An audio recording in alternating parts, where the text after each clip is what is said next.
Imagine this. You are a soldier. You just lost a battle against the mighty Romans. You are taken to Rome. Your family is gone. Your loved ones nowhere to be seen. You are now a gladiator with only one choice: fight or die. Welcome to Surviving Humans, my Sunday ASMR series where we explore what it takes to endure the darkest sides of humanity throughout history. Today, we descend into the Ludus, the Roman training school for gladiators. Once you're inside, your survival depends not on strength, but on how well you can perform pain. Lesson number one, tip number one on how to survive as a Roman gladiator. Learn the crowd before the sword. Roman spectators were brutal and powerful, as you all might know. There is a quote by Juvenal in his Satyrus 6. The crowd decides life or death. If the crowd liked you, they could save you with raised thumbs. If not, the editor or the man in charge of the event followed their will. He observed that in Roman society, in Roman arenas, in gladiator fights, the crowd literally could decide could decide on life or death by the famous thumbs up or thumbs down gesture. Lesson number two. Stay average. Stay average in training.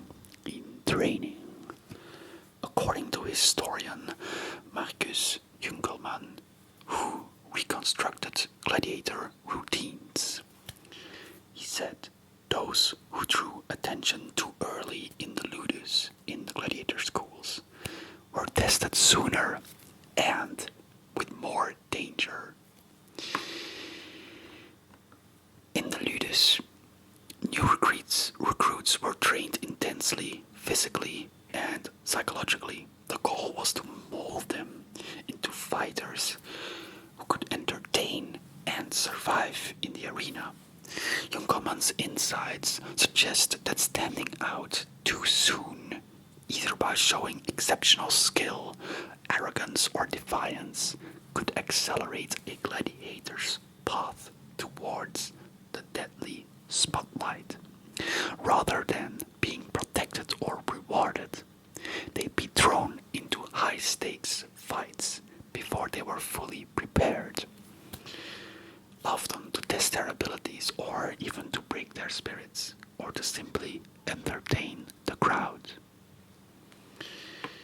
So yeah, stay average, folks, if you are ever a Roman gladiator. Tip number 3. Fight like it's a choreography. Fights weren't random. They weren't random bloodbaths, They were semi-scripted, with strict pairings and fighting styles. For example, Murmillo versus Strikes, etc., etc. Ludus records from Pompeii show that combat followed rules, much like modern boxing. Fighters like Flamma, who survived 34 matches in the arena, knew when to attack and when to pose. Flamma, by the way, was a Syrian gladiator who fought in the Roman arenas, and despite being offered freedom 4 times, he always refused, and eventually he died by the age of 30. Why he refused his freedom was not clear. Some people say he was afraid of the consequences because a lot of gladiators, when they achieve freedom, it often meant poverty. not always, but sometimes. And some say he was so loyal to his comrade gladiators that he did not want his freedom. So yeah. Tip number 4 on surviving as a gladiator in the gladiator school is respect the rules, even if they are bloody. A gladiator who broke formation or struck improperly could be punished or killed. In the Seneca letters, it reads, "A bad show dishonors the editor." In ancient Rome, the editor was a person, usually a politician or a magistrate, who sponsored the games. These spectacles were often used to gain favor with the public, display wealth, and show one's power or generosity. So, Seneca's quote actually reflects a core Roman belief. If the show was boring, if it was cheap, if it was morally lacking, it didn't just disappoint the crowd, it actually shamed the one who put it on. So, respect the rules, even if they are bloody. Tip number 5, a big one. Know your opponent. Fighters were often pitted against familiar rivals, the same man, again and again and again. Survivors, they watched their opponents outside the arena too, while eating, while training, while sleeping. Knowledge, not muscle, tipped the scale in the arena. Tip number 6. Never disrespect the arena. The Colosseum wasn't just a venue, it was a ritual space. Mishandling your weapon, tipping or freezing, stuff like that, even small mistakes, brought shame and sometimes death. We talked about the editor who you should avoid putting to shame. But according to Cassius Dio, a Roman historian, gladiators who fought poorly during the fight, even if they won, they still could be executed publicly, regardless of their victory, because they didn't fight brave enough. So always respect the arena, respect the code. So tip number 6, again, never disrespect the arena. Moving on. Tip number 7. Hide your pain. The body was expected to suffer silently. Screaming from fear was mocked.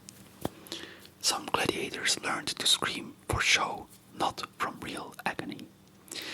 As Kyle Harper writes, a historian, suffering was part of the performance. Pain was framed. This meant, Harper, he highlights how pain and suffering weren't side effects of Roman spectacles like gladiator games. No, they were central to the show. The audience didn't just tolerate violence, they expected it. But it wasn't random brutality though. Pain was choreographed, ritualized, and aestheticized. The suffering had narrative, a loser, a victor, a moment of mercy or death. The entire spectacle was meant to communicate power, justice, and Roman values, even through blood. So yeah, hide your pain. Tip number 8 on how to survive as a gladiator. Accept fame carefully. Some gladiators became stars.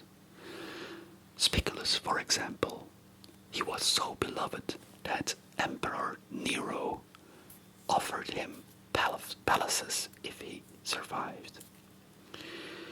But fame also bred enemies and replacements. The audience might love you today and demand your death tomorrow.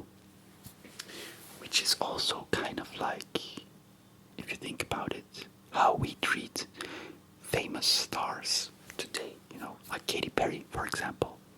Once she was seen as like a feminist icon, and today her image is kind of negative. Yeah, I read that in an article somewhere. That's how far my Katy Perry knowledge goes. Moving on to tip number 9 on how to survive as a Roman gladiator. Trust carefully, die alone. The Ludus, the gladiator school, was full of alliances, betrayal, and uneasy peace. You know, because you did have to fight each other. Gladiators, they shared cells and sometimes they fought each other to death, you know. You could have friends, but when that trumpet sounded, you entered alone. No exceptions, you know. So trust carefully, but you die alone. The last tip, and important as well, on how to survive as a Roman gladiator. Tip number 10, die well, or don't die at all. There was a ritualized way to die: fall, kneel, offer your neck. You know, if you died well, your memory lived on in frescoes, mosaics, even in graffiti. If you died poorly, though, you were forgotten before your blood even dried. There's this quote from Tertullian. He says to die well is the final lesson of the arena. So yeah, you want to survive the arena? Maybe you should die in a ritualized way to live on in stories, frescoes, and mosaics. So, these were 10 tips on how to survive as a Roman gladiator. I hope you guys enjoy this series. I will be posting this series every Sunday, so don't forget to like this video and subscribe to the channel if you want more. I'll catch you guys in the next video. Goodbye.